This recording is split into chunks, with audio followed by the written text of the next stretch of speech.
ओम शांति। आज है 4 अगस्त 2022। आज की मुरली का सार है, मीठे बच्चे, तुम्हें बाप समान रूप बसंत बनना है। ज्ञान योग को धारण कर फिर आसामी देख कर दान करना है। मीठे बच्चे, तुम्हें बाप समान रूप बसंत बनना है। ज्ञान योग को धारण कर फिर आसामी देख कर दान करना है। प्रश्न है, कौन सी रस्म द्वापर से चली आती है लेकिन संगम पर बाप उस रस्म को बंद करवा देते हैं? कौन सी रस्म द्वापर से चली आती है लेकिन संगम पर बाप उस रस्म को बंद करवा देते हैं? द्वापर से पांव पड़ने की रस्म चली आती है। बाबा कहते, यहाँ तुम्हें किसी को भी पांव पड़ने की दरकार नहीं। मैं तो अभोक्ता, अकर्ता, असोचता हूँ। तुम बच्चे तो बाप से भी बड़े हो, क्योंकि बच्चा बाप की पूरी जायदाद का मालिक होता है। तो मालिकों को मैं बाप नमस्कार करता हूँ। तुम्हें पाँव पड़ने की जरूरत नहीं। हाँ, छोटे बड़ों का रिगार्ड तो रखना ही पड़ता है। छोटे बड़ों का रिगार्ड तो रखना ही पड़ता है। गीत है, जो पिया के साथ है। ओम शांति। बरसात तो हर वर्ष पड़ती है। बरसात तो हर वर्ष पड़ती है। वह है पानी की बरसात। यह है ज्ञान की बरसात जो कल्प कल्प होती है। यह है पतित दुनिया नरक। इसे विषय सागर भी कहा जाता है। जिस विष अर्थात काम अग्नि से भारत काला हो गया है। बाप कहते हैं, मैं ज्ञान सागर ज्ञान वर्षा से गोरा बनाता हूँ। इस रावण राज्य में सब काले हो गए हैं, सबको फिर पवित्र बना देता हूँ। मूल वतन में कोई पतित आत्मा नहीं रहती है। सतयुग में भी कोई पतित नहीं रहते हैं। अभी यह है पतित दुनिया, तो सबके ऊपर ज्ञान वर्षा चाहिए। ज्ञान वर्षा से ही फिर सारी दुनिया पवित्र बन जाती है। दुनिया यह नहीं जानती कि हम कोई काले पतित हो गए हैं।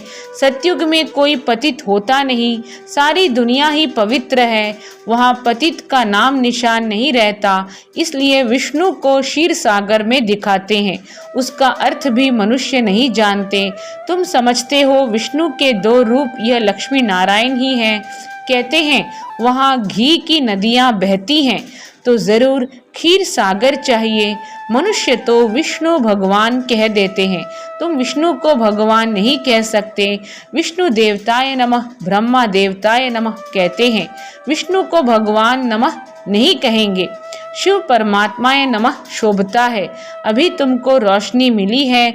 ऊंचते ऊंच श्री श्री 108 रुद्रमाला कहा जाता है।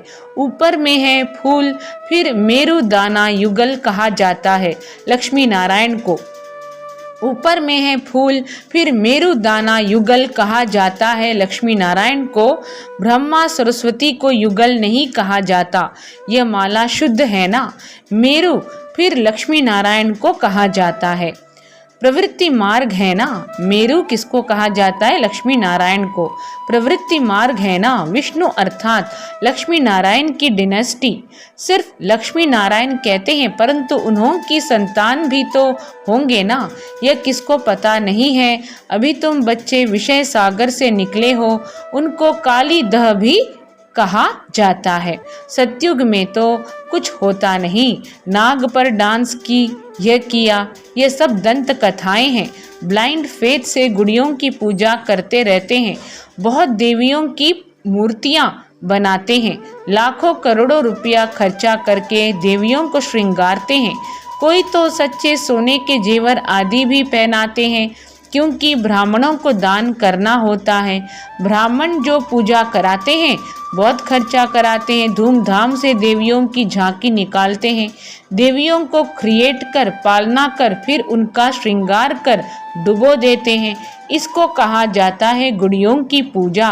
भाषण में तुम समझा सकते हो कैसे यह अंधश्रद्धा की पूजा है। गणेश भी बहुत अच्छा करके बनाते हैं। अब सूंड वाले तो कोई मनुष्य होते नहीं हैं। कितने चित्र बनाते हैं, पैसा खर्च करते हैं। तो आज बाबा भक्ति मार्ग में जो देवी देवताओं की मूर्ति बनाकर पूजा करते हैं, उसके बारे में हमें ज्ञान दे रहे हैं। उसके बारे में हमें बता रहे हैं कि सूंड वाले गणेश तो कोई होता नहीं, यानी मनुष्य सूंड वाला होता नहीं। बाप बच्चों को समझाते हैं, तुमको हम कितना साहूकार एकदम विश्व का मालिक बनाते हैं। यह आत्माओं को परमात्मा बैठ समझाते हैं। यह भी जानते हैं जिन्होंने कल्प पहले पढ़ा है और श्रीमत पर चले हैं वही चलेंगे। नहीं पढ़ेंगे घूमेंगे फिरेंगे तो होंगे खराब। नहीं पढ़ेंगे घूमेंगे फिरेंगे तो होंगे खराब, उच्च पद पा नहीं सकेंगे। अभी तुम बच्चों को अविनाशी ज्ञान रत्नों से कितना साहूकार बना रहे हैं। वे लोग तो शिव और शंकर का अर्थ नहीं जानते। शंकर के आगे जाकर कहते हैं झोली भर दें, परंतु शंकर तो झोली भरते नहीं हैं। अभी बच्चों को बाप अविनाशी ज्ञान रत्न देते हैं, वह धारण करने हैं। एक एक रत्न लाखों रुपए का है, तो अच्छी रीति धारण कर, और धारणा करनी भी है, कराना है, दान करना पड़े तो अच्छी रीति धारण कर और धारण कराना है, दान करना पड़े। बाबा ने समझाया है, दान भी आसामी देखकर करो। जिनको सुनने की ही दिल नहीं, उनके पिछाड़ी टाइम वेस्ट मत करो। तो बाबा आज सेवाधारी बच्चों को समझाने दे रहे हैं कि आसामी देख कर करो। जिनको सुनने की ही दिल नहीं, उनके पिछाड़ी टाइम वेस्ट मत करो। शिव के पुजारी हो व देवताओं के पुजारी हो, ऐसे ऐसे को कोशिश करके दान देना है, तो तुम्हारा टाइम वेस्ट न जाए। तुम हर एक को रूप बसंत भी बनना है ना।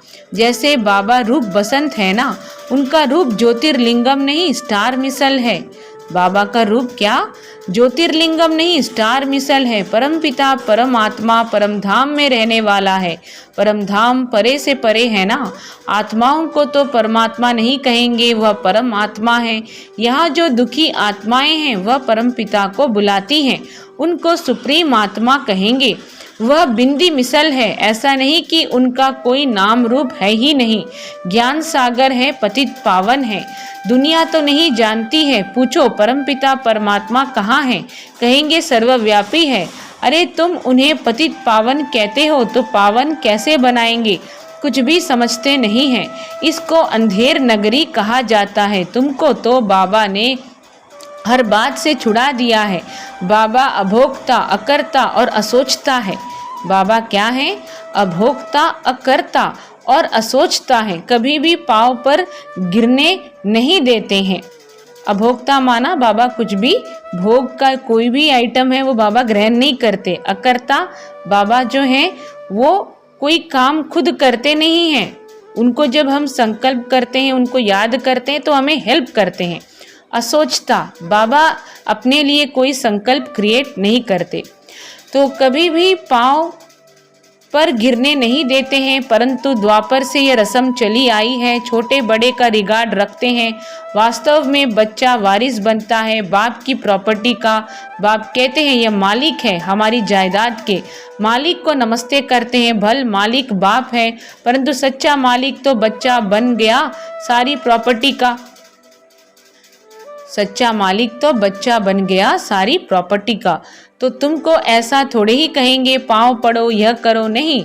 बच्चे मिलने आते हैं तो भी बाबा कहते हैं शिव बाबा को याद करके मिलने आना। आत्मा कहती है हम शिव बाबा की गोद लेता हूँ। मनुष्य इन बातों में मूंझते हैं। शिव बाबा इस ब्रह्मा द्वारा बच्चों को अडॉप्ट करते हैं, तो यह माँ हो गई ना। तुम समझते हो हम माँ बाप से मिलने आए हैं, याद शिव बाबा को करना है, तो यह फर्स्ट माँ हो गई। वर्षा तुमको शिव बाबा से मिलता है, यह भी उनकी याद में रहता है। बाप जो समझाते हैं उसको धारण करना है, रूप बसंत बनना है। योग में रहेंगे, ज्ञान धारण करेंगे और कराएंगे तो मेरे समान रूप बसंत बन जाएंगे। फिर मेरे साथ चल पड़ेंगे। अभी तुम्हारी बुद्धि में ज्ञान है, फिर जब स्वर्ग में आएंगे तो ज्ञान पूरा हो जाएगा। फिर प्रारब्ध शुरू हो जाएगी, फिर नॉलेज का पार्ट पूरा हो जाएगा। यह है बड़ी गुप्त बातें, कोई मुश्किल समझते हैं। बुढ़ियों को भी बाप समझाते हैं कि एक को ही याद करो, दूसरा न कोई। तो बाप के पास जाकर फिर कृष्णपुरी में चली जाएंगी। बाप के पास जाएंगे, फिर कृष्णपुरी में चली जाएंगी। यह है कंसपुरी। ऐसे नहीं कि कृष्णपुरी में कंस भी था। यह सब दंत कथाएं हैं। कृष्ण की माँ को 8 बच्चे दिखाते हैं, यह तो ग्लानि हो गई। कृष्ण को टोकरी में डाल जमुना पार ले गए, फिर जमुना नीचे चली गई। वहां तो यह बातें होती नहीं। अभी तुम बच्चों को रोशनी मिली है। बाप कहते हैं आगे जो कुछ सुना है वो भूल जाओ। बाप कहते हैं इन यज्ञ तप आदि करने से मेरे से कोई मिल नहीं सकते। इन यज्ञ तप आदि करने से मेरे से कोई मिल नहीं सकते। आत्मा तमो प्रधान बनने से उनके पंख टूट जाते हैं। अभी इस सारी दुनिया को आग लगनी है। होलिका बनाते हैं तो आग में कोकी पकाते हैं। यह बात है आत्मा और शरीर की। सबके शरीर जल जाते हैं, बाकी आत्मा अमर बन जाती है। अभी तुम बच्चे समझ सकते हो, सतयुग में इतने मनुष्य, इतने धर्म होते नहीं। सिर्फ एक ही आदि सनातन देवी देवता धर्म है। भारत ही सबसे बड़े से बड़ा तीर्थ स्थान है। काशी में बहुत जाकर बैठते थे। समझते हैं अभी बस काशी वास करेंगे। जहाँ शिव है वहाँ ही हम शरीर छोड़ेंगे। बहुत साधु लोग जाकर वहाँ बैठते हैं, सारा दिन यही गीत गाते रहते हैं, जय विश्वनाथ गंगा। अब शिव के द्वारा पानी की गंगा तो निकल नहीं सकती। अब शिव के द्वारा पानी की गंगा तो निकल नहीं सकती। शिव के दर पर मरना पसंद करते हैं। अभी तो तुम प्रैक्टिकल में दर पर हो, कहाँ भी हो, परंतु शिव बाबा को याद करते रहो। जानते हो शिव बाबा हमारा बाप है। हम उनको याद करते करते उनके पास चले जाएंगे। तो शिव बाबा पर इतना लव होना चाहिए ना। उनको कोई अपना बाप नहीं, टीचर नहीं और सबको है ही। उनको कोई अपना बाप नहीं, टीचर नहीं और सबको है ही। ब्रह्मा विष्णु शंकर का भी रचयिता वह बाप ही है ना। रचना को भल फिर कोई भी हो, वर्षा मिल नहीं सकता। वर्षा हमेशा बच्चों को बाप से मिलता है। तुम बच्चे जानते हो हम ज्ञान सागर बाप के पास आए हैं। बाप अभी ज्ञान की वर्षा बरसाते हैं। तुम अभी पावन बन रहे हो, बाकी तो सब अपना अपना हिसाब चुकतू कर अपने अपने धाम में चले जाएंगे। मूल वतन में आत्माओं का झाड़ है, यहाँ भी साकारी झाड़ है। वहाँ है रुद्रमाला, यहाँ है विष्णु की माला। फिर छोटी छोटी बिरादरियां निकलती आती हैं। बिरादरियां निकलते निकलते झाड़ बड़ा हो जाता है। अभी फिर सबको वापस घर जाना है। फिर देवी देवता धर्म को राज्य करना है। अभी तो मनुष्य से देवता विश्व का मालिक बन रहे हो, तो बहुत खुशी होनी चाहिए कि भगवान हमको पढ़ाते हैं। राजयोग और ज्ञान से राजाओं का राजा बनाते हैं। नर से नारायण, नारी से लक्ष्मी बनाते हैं। सूर्यवंशी फिर चंद्रवंशी में भी आएंगे। बाबा रोज समझाते, रोशनी देते रहते हैं। तुम बादल सागर के पास आते हो भरने लिए, भरकर फिर जाकर बरसना है। भरेंगे नहीं तो राजाई पद नहीं पाएंगे, प्रजा में चले जाएंगे। कोशिश कर जितना हो सके बाप को याद करना है। यहाँ तो कोई किसको याद करते रहते हैं। अथाह नाम है। बाप आकर कहते हैं वंदे मातरम, दिखाते भी हैं द्रौपदी के चरण दबाए।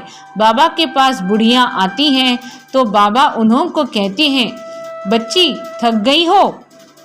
बाबा के पास कौन आते हैं? बुढ़ियाँ आती हैं तो बाबा उन्हों को कहते हैं बच्ची थक गई हो।